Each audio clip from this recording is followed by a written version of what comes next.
KPCC president കസേര തന്നിൽ നിന്നും നഷ്ടപ്പെട്ടു എന്ന് കരുതി കോൺഗ്രസ് വീര്യം ലെവലേശം കുറയാത്തൊരു നേതാവാണ് ഇന്നും കെ സുധാകരൻ. പലയാവർത്തി ഡൽഹിക്ക് പോയിട്ടും തന്റെ കസേര സംരക്ഷിക്കാൻ കഴിഞ്ഞില്ല എങ്കിലും രാഷ്ട്രീയത്തിലെ തന്റെ പിൻഗാമിയിലേക്ക് തന്നെ ആ കസേര വെച്ചൊഴിഞ്ഞതിനു ശേഷം കെ സുധാകരൻ കോൺഗ്രസിൽ സജീവ പ്രവർത്തകനായി മാറുന്ന കാഴ്ചയാണ് ഇപ്പോൾ കാണാൻ സാധിക്കുന്നത്. സുധാകരന്റെ ഏറ്റവും വലിയ പ്രത്യേകത മൈക്കിന് മുന്നിൽ നിന്നാൽ ജനങ്ങളെ കോരിത്തരിപ്പിച്ച് തന്റെ വശത്താക്കാൻ നിഷ്പ്രയാസം സാധിക്കും എന്നുള്ളത് തന്നെയാണ്.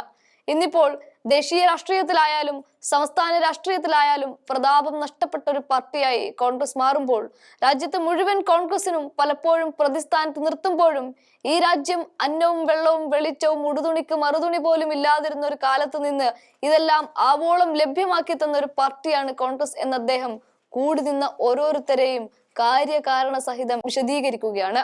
അപ്പോഴാണ് എന്താണ് കോൺഗ്രസ് എന്നത് പുതിയ തലമുറയ്ക്ക് കൂടി മനസ്സിലാകുന്നത്.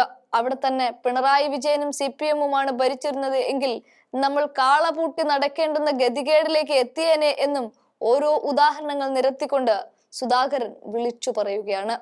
ഒരു ഉളുപ്പും നാണവും മാനവും ഇല്ലാതെ ഈ നാട്ടിലെ ജനങ്ങളെ മുമ്പിൽ നടന്നു പോകാൻ ആത്മാഭിമാനം കാണിക്കുന്ന പിണറായി വിജയന്റെ അഭിമാനക്ഷയത്തെ ഞാൻ കുറിച്ച് ദുഃഖിക്കുകയാണ്. ഇവിടെയെങ്കിലും കാണുമോ അങ്ങനെ ഒരു മുഖ്യമന്ത്രിയെ? എത്ര മുഖ്യമന്ത്രിമാർ കേരളം ഭരിച്ചിട്ടുണ്ട്?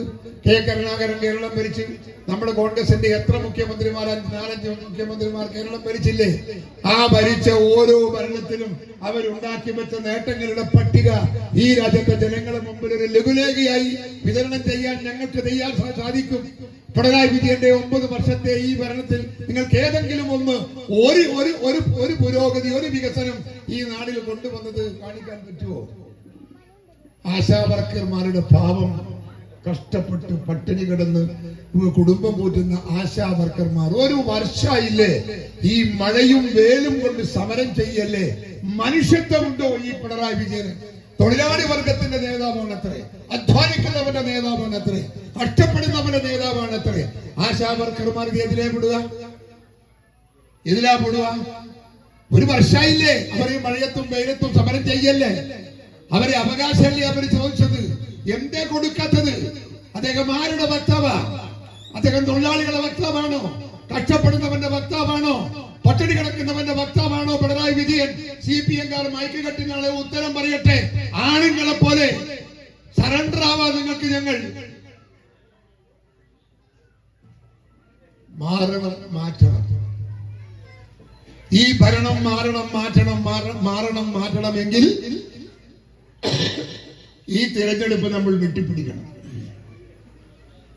ജനമനസ്സിൽ UDF-ന് സ്ഥാനമുണ്ട് എന്ന് ബോധ്യപ്പെടുത്താൻ സാധിക്കുന്ന തിരഞ്ഞെടുപ്പിന് മുമ്പ് വരാൻ സാധ്യതയുള്ള ഏക തിരഞ്ഞെടുപ്പാണ് നമ്മുടെ തിരഞ്ഞെടുപ്പ്.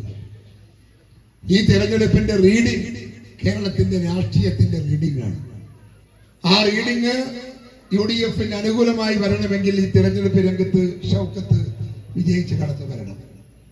എനിക്ക് നിങ്ങളോടൊന്നേ പറയാനുള്ളൂ, ഈ നാടുണ്ടാക്കിയത് ഞങ്ങളാണ്, ഈ രാജ്യമുണ്ടാക്കിയത് ഞങ്ങളാണ്.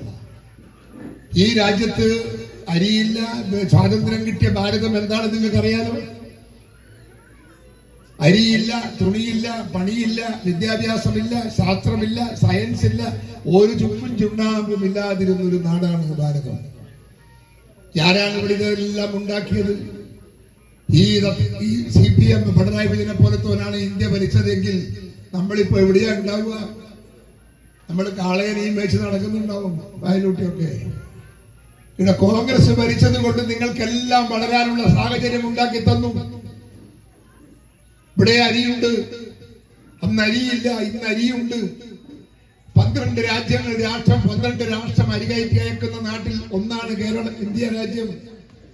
ഇവിടെ വസ്ത്രമുണ്ട്. എല്ലാ രാജ്യത്തും വസ്ത്രമില്ല, ഇവിടെ വസ്ത്രമുണ്ട്. ഇന്ന് വസ്ത്രം കയറ്റി അയക്കുന്ന 13 രാജ്യത്തിൽ ഒന്നാണ് ഇന്ത്യ. വിദ്യാഭ്യാസമുണ്ട്, ആവശ്യാനുസരണം വിദ്യാഭ്യാസമുണ്ട്.